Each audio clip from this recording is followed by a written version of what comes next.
నాన్న చైర్‌ని కావాలంటే నార్మల్‌గా కూడా ఆపొచ్చు. కానీ నువ్వు గాయం చేసుకున్నావు అంటే ఇదంతా మార్కులు కొట్టేయడం కోసమే అని యువరాజ్ అంటే, అవునే నా కడుపులో బిడ్డని చంపింది నువ్వే కదా! అని నిషి అంటూ ఉంటుంది.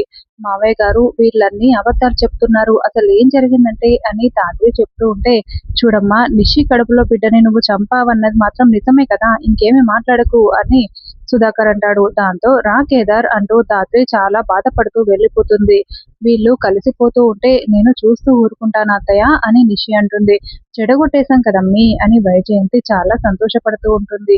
తర్వాత కేదార్ బయటికి వచ్చి రక్తం కారుతున్న చేతితోనే ఫస్ట్ ఎయిడ్ కూడా చేసుకోకుండా చాలా బాధపడుతూ ఆలోచిస్తూ ఉంటాడు.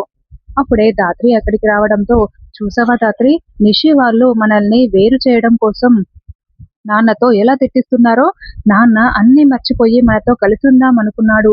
వీళ్ళు చివరి క్షణంలో చెడగొట్టారు అని కేదార్ అంటాడు. అది ఒకందుకు మంచిదేలే కేదార్ అని ధాత్రి అంటుంది. ఏం మాట్లాడుతున్నావు ధాత్రి, మంచిదెలా అవుతుంది అని కేదార్ అంటాడు. ఇప్పుడు మామయ్య గారు మనతో మామూలుగా కలిసిపోతూ మాట్లాడి ఉంటే నిషి మనపై వేసిన నిందని మనం నిరూపించడానికి ప్రయత్నించాం కదా!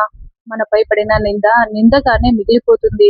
అదే ఇప్పుడు మామయ్య గారు మాట్లాడకపోతే ఇప్పుడు మనం దాన్ని నిరూపిస్తాము. నిషి చేసిన తప్పుని అందరి ముందు బయట పెడతాము. నిషి ఎన్ని తప్పులు చేసినా కూడా తనని వెనకేసుకు వస్తూ ఉన్నాను. కానీ ఈసారైతే అలా చెయ్యను. నా భర్త జోలికి వస్తే నేను చూస్తూ ఊరుకోను. ఈ జగదాత్రి ఏమైనా చేస్తుందని నిషికి అర్థమయ్యేలా చేస్తాను. ఇంకెప్పుడు నా భర్త జోలికి రాకుండా చూసుకుంటాను అని చెప్తూ ఉంటుంది. మీరు చెప్పింది ముమ్మాటికి నిజం వదినా అంటూ శ్రీవల్లి అక్కడికి రావడంతో, శ్రీవల్లి నీకు నిషి గురించి అని ధాత్రి అంటుంది.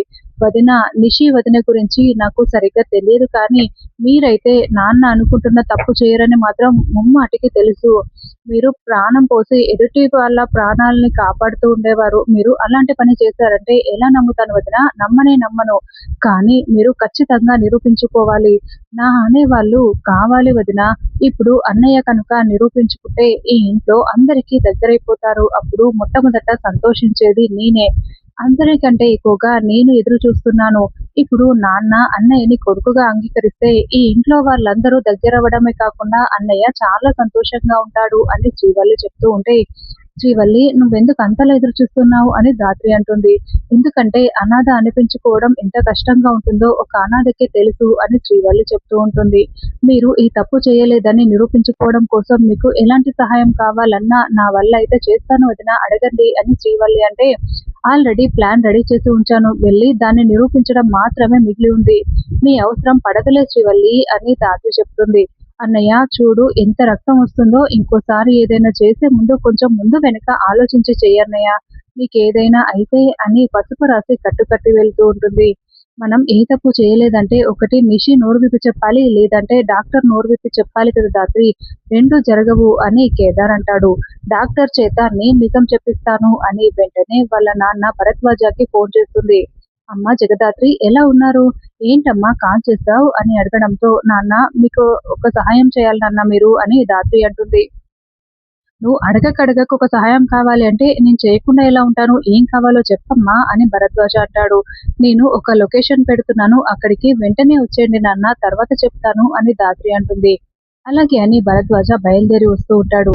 ధాత్రి, నువ్వు డాక్టర్ లొకేషన్ కదా పెట్టింది. ఇప్పుడు ఏం చేయబోతున్నావు అని కేదార్ అంటాడు. అటువంటి డాక్టర్ ప్రాక్టీస్ చెయ్యకూడదు కేదార్. అబద్ధం చెప్పింది కదా, ఆ డాక్టర్ చేతనే నేను నిజం చెప్పిస్తాను. పద వెళ్దాం అని ధాత్రి అంటూ ఉంటుంది. ధాత్రి, కేదార్ ఇద్దరు స్కూటీలో భరద్వాజ దగ్గరికి వస్తారు. అమ్మా జగదాత్రి, ఎవరిది ఇల్లు, ఎందుకు రమ్మన్నావు అని బయటే ఉన్న భరద్వాజ నిలదీస్తూ ఉంటాడు. నాన్న అని డాక్టర్‌తో నిషి ఆడిన నాటకం మొత్తం ధాత్రి భరద్వాజకి వివరిస్తుంది. ఇప్పుడు నేను చెప్పినట్లు మీరు వెళ్లి మాట్లాడాలి అని ప్లాన్ చెప్పడంతో, నిషికి బుద్ధి రావాలంటే ఇలా చేయాల్సిందేనమ్మా, నువ్వు చెప్పినట్లే చేస్తాను అని భరద్వాజ లోపలికి వెళ్ళిపోతాడు. ధాత్రి, కొంచెం రిస్కేమో కదా అని కేదార్ అంటే, తప్పదు కేదార్, అలాంటి మోసం చేసిన డాక్టర్ ప్రాక్టీసెస్ అస్సలు చేయకూడదు అని ధాత్రి అంటుంది. నమస్కారం అమ్మా, నా పేరు భరద్వాజ. నేను నిషిక వాళ్ళ నాన్నని. నీతో కొంచెం మాట్లాడాలి అని లోపలికి వచ్చి, చూడమ్మా నేను చెప్పేది విని నువ్వు తట్టుకోలేవు. నువ్వు కూడా కూర్చొని మాట్లాడు అని భరద్వాజ అంటాడు. ఏంటో చెప్పండి అని ఆ డాక్టర్ అంటుంది.